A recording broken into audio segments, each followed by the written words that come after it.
Bonjour et bienvenue dans nos perspectives financières d'aujourd'hui. Rejoignez-nous aujourd'hui pour notre analyse du monde financier, des derniers événements et des dernières informations sur les marchés. Thomas va nous aider aujourd'hui, depuis la salle des marchés. Twitter est la première entreprise à utiliser la nouvelle fonctionnalité de paiement en crypto-monnaie de Stripe. Le réseau social prévoit de donner aux créateurs, les personnes qui monétisent leurs vidéos, leurs œuvres d'art et leur musique, la possibilité d'être payés en monnaie stable.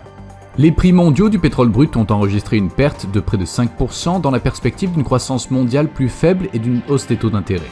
Les ventes au détail au Royaume-Uni ont chuté en mars, l'augmentation du coût de la vie ayant affecté les dépenses de consommation selon des données officielles. La dernière session a vu l'action Apple perdre 2,8%, l'indicateur stochastique indique un mouvement baissier.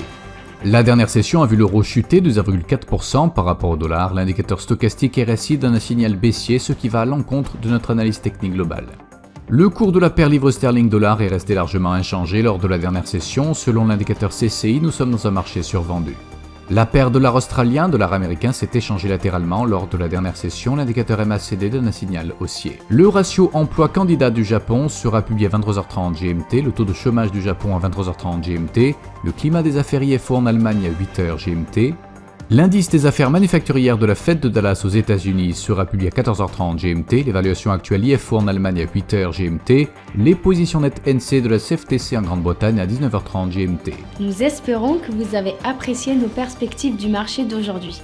De la part de toute l'équipe, nous vous souhaitons une journée de trading productive. N'oubliez pas de vous connecter demain matin pour tous les événements et les dernières nouvelles sur les marchés financiers.